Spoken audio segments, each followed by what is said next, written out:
Good evening. Tonight, I'm going to tell you another strange and unusual story of the unexplainable which lies behind the veil. Tonight's story was developed from a report contained in the files of the Gloucester Historical Society. Like many others which I have come across in the course of my research, it involves happenings of which we've long been aware, but for which there are no satisfactory explanations. Captain John Elwood of Gloucester, Massachusetts, had been a long time at sea, but his first thoughts were not of his wife and his home. If they had been, perhaps none of this would have happened.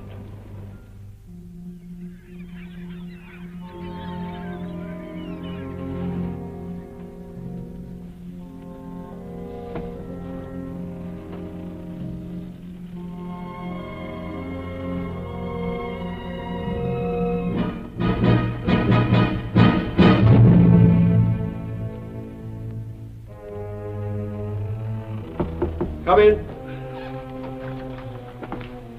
Here's the log, Captain. Everything's in order, sir. Thank you, Mr. Elwood. The crew's anxious to leave, sir. Most of their wives are waiting for them on the wharf. Indeed. The way they're behaving, you'd think we were months overdue instead of just 2 weeks. They've likely heard of our trouble with the snakes, sir. Happy to see us alive. Well, just the same, they'll grab their men by the ears and march them off to the paymaster before they start to kiss them. Ah, sir, some. There are all kinds among them. Is Mrs. Elwood out there? Oh, no, sir. The captain's wife is too well bred to show her emotions in public. Indeed. I want you to do something for me, Mr. Logan. I have to go to the company's office to make my report. Will you see that my gear's taken straight to my house? I'll do it myself, sir. That's very kind of you. Tell Mrs. Elwood that I'm fine. Be with her presently. Aye, aye, sir.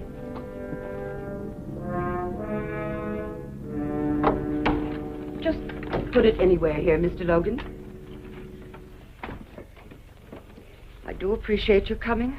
I was so worried, what with the hurricane and reports of the plague. Oh, it wasn't the plague, ma'am. Oh?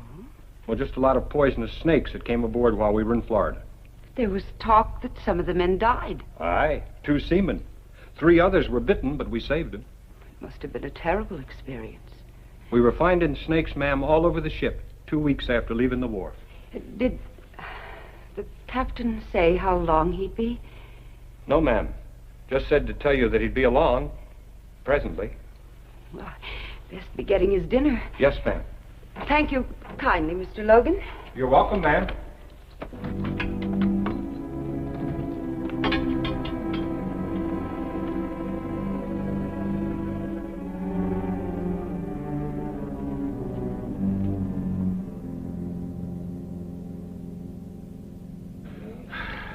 Good to be back, Barney.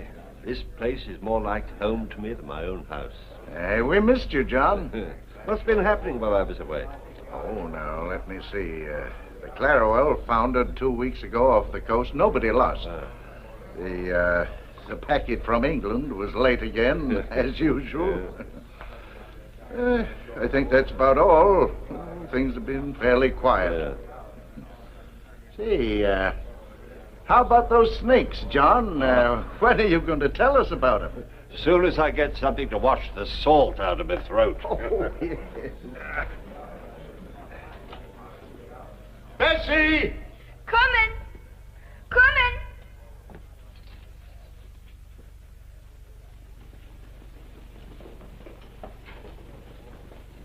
And all of a sudden, there they were, slithering up the lines and the gangplanks like so many fiends of hell. There's hundreds of them, somebody yelled. See that they pay their passage before they come aboard, I said. Hi there, my pretty. You're the one I've missed the most since I went away. You ought to be ashamed, taking such liberties, and you a married man. Well, if I weren't married, would you still object? Ask me no questions, and I'll tell you no lie.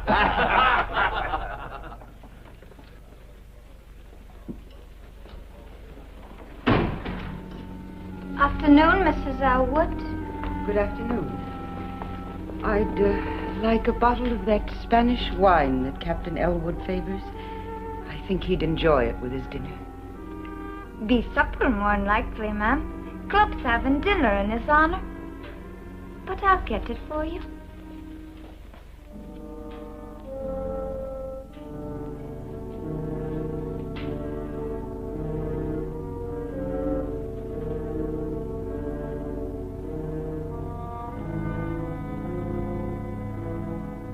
Nobody would have been hurt, but some of the fools tried stamping on the snakes with their bare feet.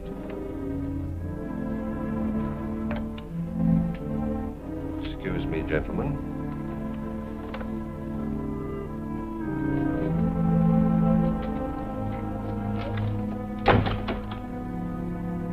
Are you by any chance spying on me? No, John. I only came... I know why you came. Go home and expect me when you see me.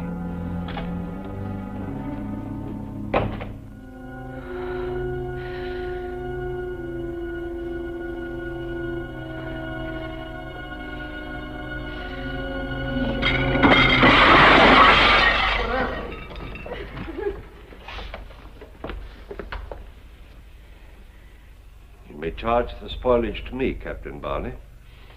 My apologies, gentlemen. Shall we go home now, dear?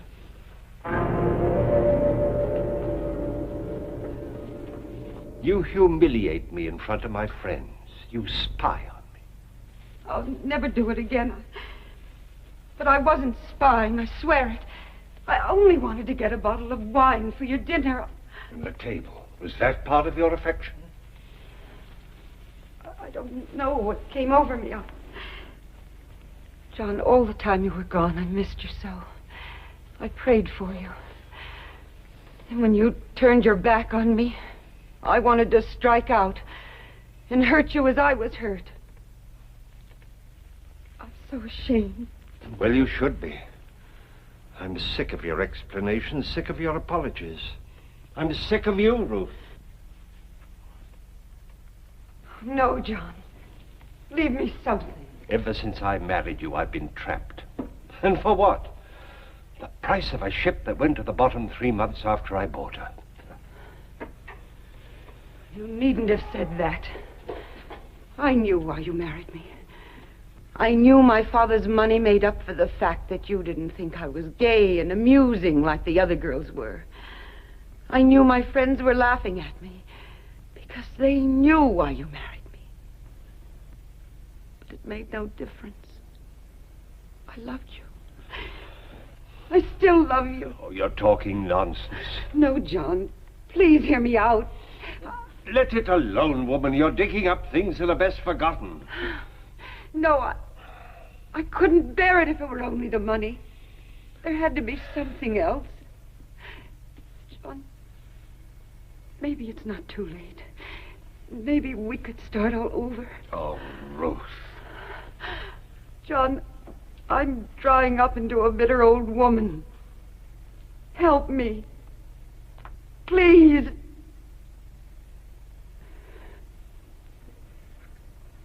I'll unpack your things.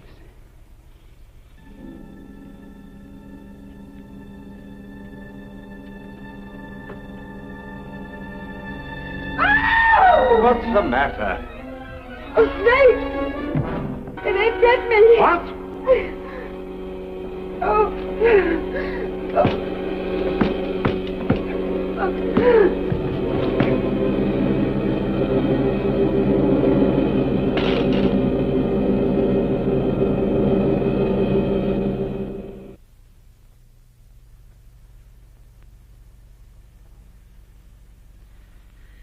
John? It's all right, Ruth. The snake. He's dead. I killed him. So I've taken care of your hand, and the doctor will be here soon. I don't think we'll need him, though. I'm sure I got all the poison out. You saved my life. Well, there wasn't much else I could do. You could have let me die. Why didn't you? Don't be foolish. But you could have. And if you had, you'd be free. No more arguments. No more trouble. You could do as you pleased. But you didn't. You saved my life. John, maybe we can start all over. Maybe. Try to get some rest, Ruth. I'll get you something warm to drink.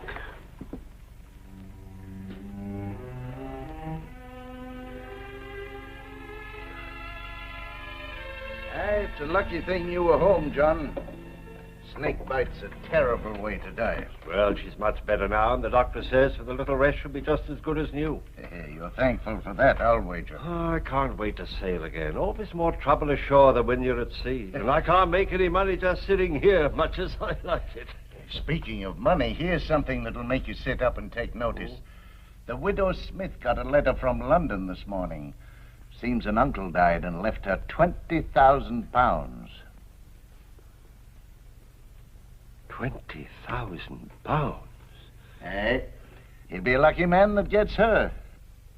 He could buy any ship in the harbor with that. Too bad you're already married, John. You know, I always had a sneaking suspicion that she was partial to you. Well, drink up and let's have another one on the house. Hey, you're not still thinking of that money, are you? Oh. It won't do you any good. You got one wife too many. Come on, have another drink. Oh, thank you, Barney. I don't think I will.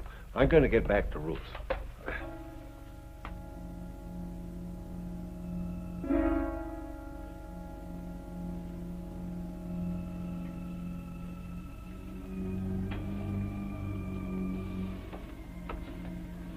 Ruth?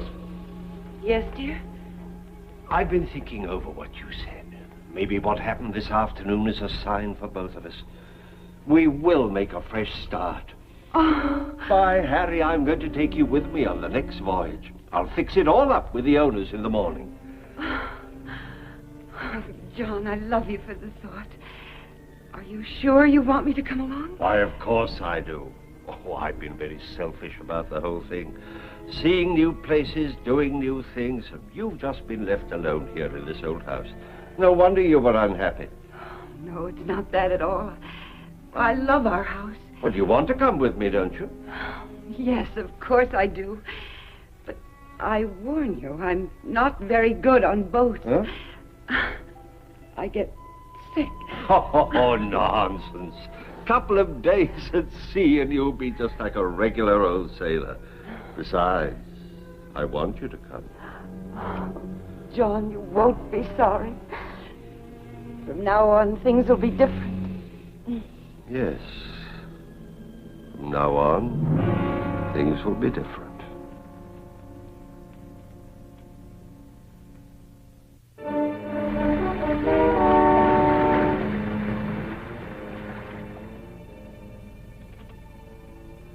Have the carpenter repair the after-deck ladder before somebody breaks his neck.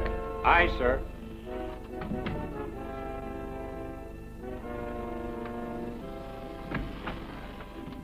How are you feeling, Ruth? I'm much better, John. Good. I'm better. Good. The cook's made you some more of his specialty. Another calm day like this and you'll be completely well.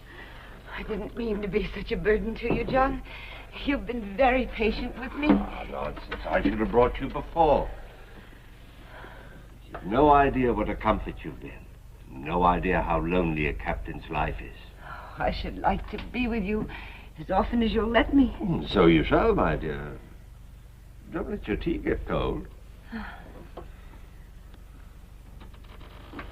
You know, I dozed for a while and I had the strangest dream. Oh, I hope it was a good one. Yes.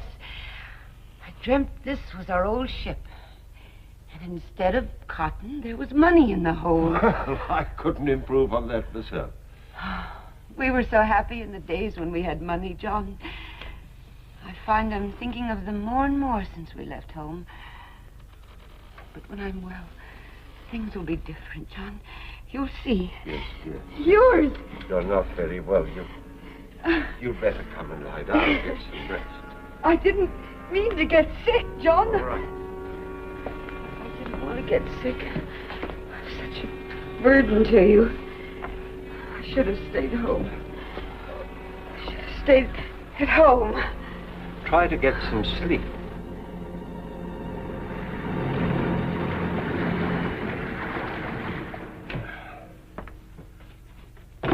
You asked me to see you after my watch, sir. Yes, I did, Mr. Logan. Frankly, I'm very worried about my wife's illness.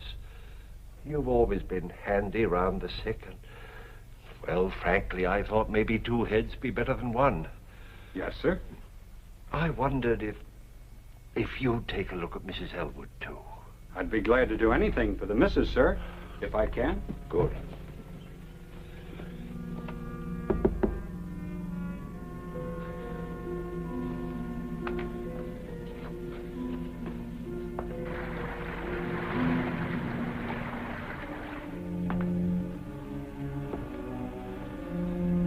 First, I thought it was cholera. No, sir. It's like nothing I've ever seen. Well, if she's not better in a few days, we'll lay a course for St. Augustine. Aye, sir. And you'll enter a full report in the log, won't you? I will, Captain. I do hope she's better soon. Thank you, Mr. Logan.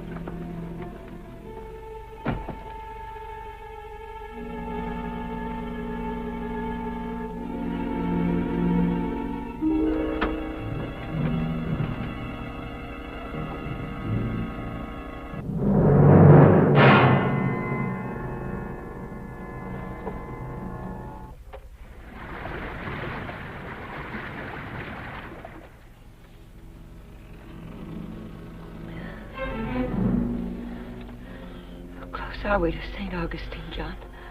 We hit some rough weather during the night. Slowed us up.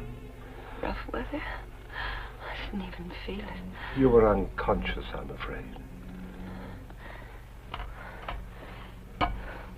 We must get there soon, John. We will, dear, we will. Now try to get some rest. I have to go up on the bridge.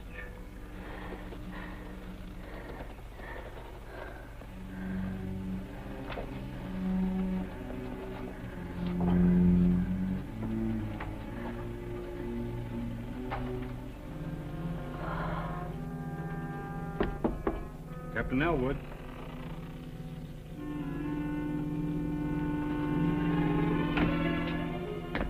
Sir, we're way off our course to St. Augustine.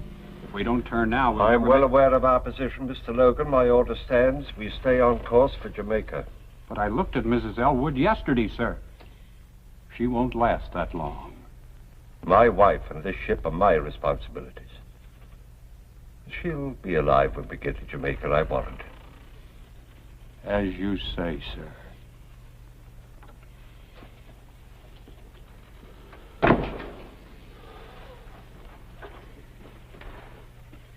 Get back in there. Liar. You want me dead. Mr. Logan. Mr. Logan. You had enough poison to kill two people. You might as well know it now. I wanted you dead, and now you will be. You're an evil man, John Elwood.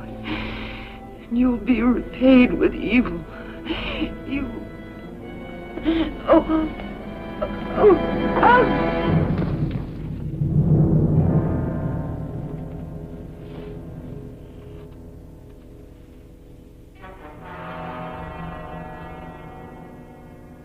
John, you can't spend the rest of your life in mourning. You got too many good years ahead of you. I miss her, Barney. Oh, of course you do. It's only natural, but you've got to start thinking of yourself. Ruth wouldn't want you to become a hermit. It's lonely without her. But at your age, that can't last forever. The widow Smith has been visiting you, hasn't she? Yeah, she's been very kind. She knows what it means to lose someone you love. She's a fine woman, John. I think she's got her eye on you.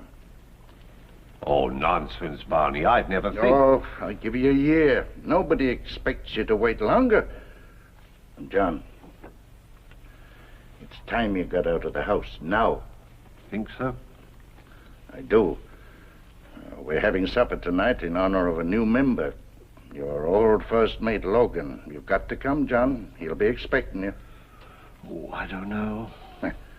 I'm giving you orders. Now stop acting like a lost puppy.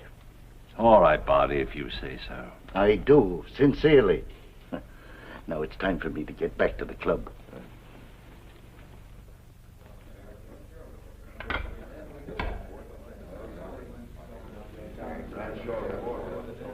Why, Captain Logan, congratulations and welcome to the club.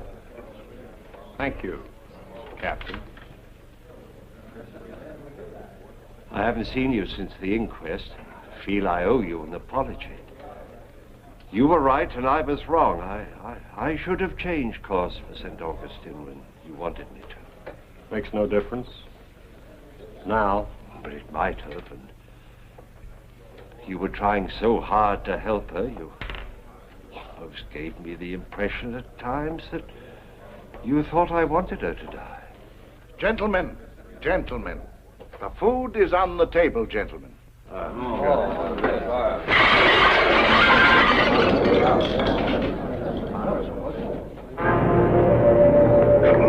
wench. I didn't do it, sir. I didn't. You're the only one in this room? I didn't touch it, sir. I swear I didn't touch it. Look. It's exactly the same as when Mrs. Elwood did it. 'Twas a ghost, sir. 'Twas a ghost that did it, sir. Stop that nonsense! 1,000 pardons, Captain. Give us 10 minutes, and in the meantime, the drinks are on the house.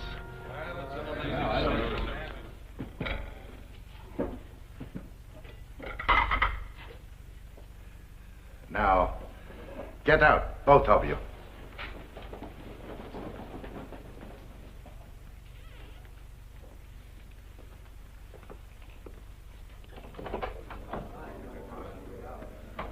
You may come in now, gentlemen.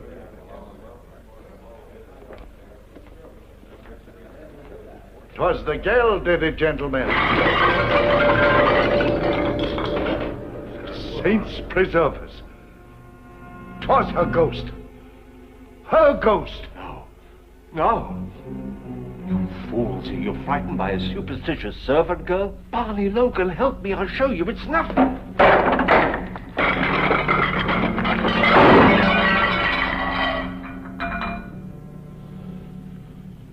You're behind this, Logan. You're trying to trick me.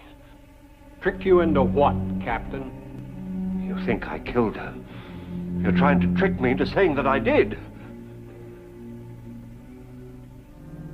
No, I didn't. I swear I didn't. I swear I didn't. Captain Elwood, I think you'd better leave.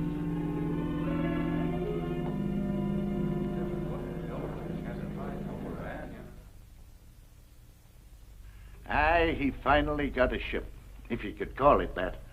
No other master would sail her around the harbor. She leaked like a sieve, and her crew, well, I wouldn't sail with them across a mill pond. But 'twas all Elwood could get, so he took her. Captain Barney. Gentlemen, have you heard? It's the Coberly. The That's Elwood's ship. Aye, her crew's just been brought into the harbor. What happened? Nobody knows. They say that the weather was fair and the sea was calm, and suddenly she just broke up. But her crew was saved. Aye. All of them, all except Captain Elwood.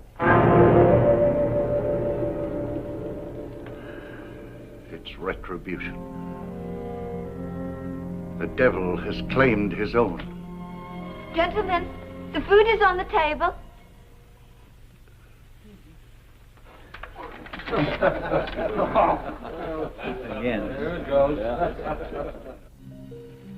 The law demands an eye for an eye.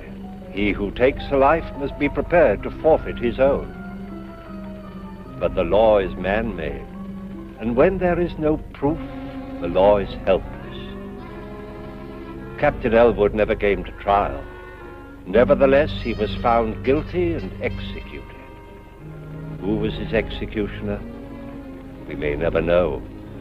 But an unseen force that can overturn a heavy table is not to be reckoned with lightly. Please join me again for another journey into the world of the unexplainable, which lies behind the veil. Good night.